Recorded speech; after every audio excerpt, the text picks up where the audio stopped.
올 한 해 지나간 시간들을 되돌아볼 때에 특별히 생각나는 일이나 아니면 참 감사했거나 기적과도 같은 일이 혹시 있으신지요?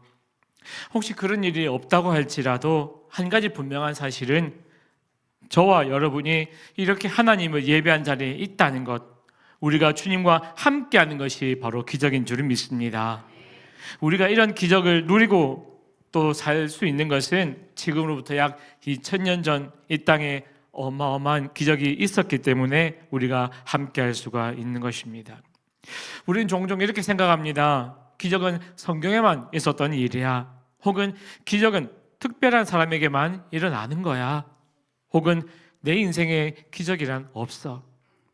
그래서 기적에 대한 이야기를 들으면 감동은 받지만 어딘가 나와는 전혀 상관없는 이야기처럼 느껴지기도 합니다. 오늘 본문에 보면 우리에게 전혀 다른 이야기를 들려주고 있는데 기적은 하늘 끝에서 갑자기 떨어진 사건이 아니라 아주 평범한 일상 가운데로 조용히 들어오신 하나님의 찾아오심입니다. 오늘 본문에 나오는 처녀 마리아는 갈릴리 나사렛이라고 하는 이스라엘의 변두리 지역이라 충목받지 못하고 오죽했으면 나사렛에서 무슨 선한 것이 나겠느냐라는 소리가 있을 정도로 너무나 보잘것없는 동네였습니다. 그리고 그곳에 사는 한 소녀 마리아, 권력도 없고 학문도 없고 경력도 없는, 아직 결혼도 하지 않은, 이름 없이 사라질 수도 있는 그저 약혼한 한 처녀가 등장합니다. 그런데 이런 곳에서 상상을 초월하는 놀라운 기적이 시작되는 것이지요. 마리아는 아직 아무것도 이루지 않은 사람입니다. 하나님은 마리아야, 내가 조금 더 준비되면 내가 너를 부르겠다. 환경이 안정되면 내가 너를 쓰겠다 라고 말씀하지는 않으십니다. 하나님은 지금의 마리아, 아직 불안정하고 연약하고 설명할 수 없는 상황 속에 있는 이 마리아를 부르셨고 들어 사용하십니다. 아무도 주목하지 않는 이 나사렛이라는 시골 동네에 사는 한 어린 소녀에게 놀라운 기회가 주어진 것이지요. 기적은 곧 있을 성탄 발표회 같은 준비된 무대에서 시작되는 것은 아닙니다. 준비된 사람에게서만 일어나는 것도 아니시요. 오히려 아무 일도 일어나지 않을 것 같은 인생을 기적의 자리로 하나님은 삼아 주십니다. 사랑하는 여러분, 지금 여러분의 삶이 지금 평범해 보이고 비록 아무 변화가 없는 것 같이 느껴지십니까? 그 자리야말로 하나님께서 기적을 시작하시기에 가장 좋은 자리인 줄로 믿으시기를 소망합니다. 28절에서 천사는 마리아에게 은혜를 입은 자여 평안할지어다, 주께서 너와 함께 계시도다 라고 이야기합니다. 천사는 마리아에게 먼저 샬롬이라고 이야기합니다. 마리아가 무언가를 해냈기 때문에 은혜를 받은 것이 아니라는 것이지요. 아직 아무것도 하지 않았고 순종도 전이고 결단도 하기 이전입니다. 그런데 천사는 이미 은혜를 입은 마리아야 라고 이야기합니다. 우리의 능력이나 준비가 아니라 이미 우리에게 주어진 하나님의 은혜인 것이지요. 우리는 종종 생각합니다. 내가 좀 더 잘 믿으면, 내가 더 준비되면, 내 상황이 나아지면, 아니면 내 신앙이 조금 더 성장하면 그때 하나님이 일하실 거라고 생각을 합니다. 그러나 하나님이 먼저 우리에게 은혜 주시고 그 은혜 위에서 기적이 시작되는 것이지요. 여러분과 제가 신뢰하는 하나님께 불가능이란 없습니다. 하나님은 전지전능하십니다. 하나님 말씀에는 능력이 있습니다. 말씀만으로 모든 만물을 창조하신 분이십니다. 이사야 46장 11절 하반절에 보면 내가 말하였은즉 반드시 이룰 것이요 계획하였은즉 반드시 시행하리라고 말씀하십니다. 하나님이 말씀하시면 모든 것이 그대로 되는 것이지요. 처녀가 임신하는 것 이상하지만 하나님이 말씀하시기에 이상한 것 없습니다. 가능한 것이지요. 하나님이 창조주 되시고 주권자이시기 때문에 그렇습니다. 우리는 그분의 피조물이요 소유인 것입니다.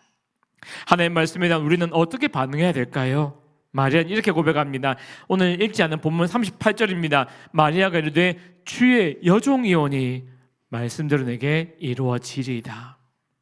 내가 누군지 알고 나에게 말씀하시는 분이 누구인지를 알 때, 그분의 능력을 알고 그분을 신뢰할 때 우리 모든 문제의 답은 분명합니다. 바로 순종인 것이지요. 하나님께서 행하시는 기적을 내가 맛볼 수 있도록 하는 것이 그분의 말씀을 신뢰함으로 따르는 순종입니다. 나의 생각과 욕심, 내 상식과 고집을 내려놓고 겸손하게 순종할 때 우리는 하나님이 나를 통해 행하시는 기적을 맛볼 수 있는 줄로 믿으시기를 바랍니다. 우리가 지금까지 살아온 삶을 돌아볼 때 이미 설명되지 않은 은혜들을 맛본 적이 있지 않습니까? 넘어질 뻔했으나 무너지지 않았던 순간, 끝난 것 같았지만 여기까지 오게 된 시간들, 도무지 이유를 알 수 없지만 하루를 살아내게 하신 하나님의 붙드심, 그것이 바로 우리가 이미 맛본 기적인 것입니다. 오늘 본문에서 천사는 마리아야 무서워하지 마라, 네가 하나님께 은혜를 입었다. 보라, 네가 잉태하여 아들을 낳을 것이니 그 이름을 예수라 하라. 단순한 예언이 아닙니다. 마리아의 인생 전체를 다시 쓰시는 하나님의 선포입니다. 마리아는 원래 조용히 결혼하고 평범하게 아이를 낳고 눈에 띄지 않게 살았을 인생이었습니다. 하지만 하나님께서 개입하시는 그 순간 하나님의 구원 역사와 연결된 놀라운 삶으로 변해되는 것이지요. 기적은 어떤 문제 하나가 해결되는 것이 기적이 아닙니다. 하나님이 나의 인생의 주도권을 가지시는 순간이 바로 기적인 것입니다. 우리가 이미 맛본 기적도 바로 이것입니다. 하나님께서 나를 포기하지 않으셨다는 것, 여전히 나를 지금도 부르고 계신다는 것, 지금 이 자리에서도 하나님의 뜻이 끊기지 않았다는 것, 이것이 지금 우리가 맛보고 있는 기적입니다. 기적은 막연한 감동으로 끝나지 않습니다. 말씀으로 기적을 구체화하십니다. 마리아에게 일단 무서워하지 마라, 네가 은혜를 입었다, 아들을 낳을 것이다, 그 이름을 예수라고 지어라 라고 이야기합니다. 앞으로 겪어야 할 오해와 두려움도 그대로 남아 있습니다. 그런데 하나님은 이미 말씀으로 그녀의 미래를 선포하십니다. 우리의 삶도 마찬가지입니다. 현실은 그대로인데 말씀 하나가 우리의 삶을 지탱하게 합니다. 내가 너와 함께 하겠다, 두려워하지 마라, 내가 너를 통해서 일하겠다. 아직 완성되지는 않았지만 그 말씀을 통해 우리는 이미 기적의 맛을 보기 시작한 것입니다. 시편 기자는 34편 8절에 말합니다. 너희는 여호와의 선하심을 맛보아 알지어다. 사랑하는 성도 여러분, 기적은 언젠가 한번 크게 터지는 사건이 아닙니다. 하나님이 우리 삶 속에 조용히 스며들어 주시는 방식입니다. 마리아는 그날 모든 것을 다 이해하지 못했지만 분명한 사실은 하나님이 나를 알고 계신다, 하나님이 내 삶에 들어오셨다. 그 순간 마리아는 이미 기적을 맛본 사람으로 되는 것입니다. 오늘 우리도 마찬가지입니다. 아직 문제가 해결되지 않았다 해도, 길이 다 보이지 않아도 하나님이 나를 포기하지 않으셨다는 그 사실, 하나님이 여전히 말씀하고 계신다는 사실, 하나님이 나와 함께 하신다는 이 약속, 이것을 경험했다면 우리는 이미 기적을 맛본 사람입니다. 우리가 성탄을 기뻐하고 기념할 수 있는 모든 이유는 예수님이 순종하셔서 친히 인간의 몸으로 오셔서 이 땅에 오셨기 때문입니다. 예수님이 이 땅에 친히 오신 그날의 기적이 있었기에 우리의 모든 날들이 주님과 함께하는 기적의 날이 된 것입니다. 예수님이 이 땅에 오셨고 진정한 평화가 찾아왔습니다.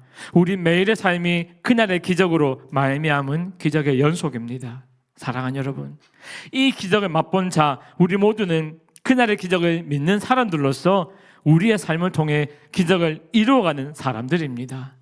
어떻게 할 수 있습니까? 하나님 말씀을 신뢰함으로 순종하는 것으로 가능한 것입니다. 우리가 할 일은 삶에서 순종으로 내 삶에 함께 하시는 그 예수 그리스도, 그분을 드러내는 것임을 기억하시는 저와 여러분들이 되실 수 있기를 주님의 이름으로 축복합니다. 기도하겠습니다.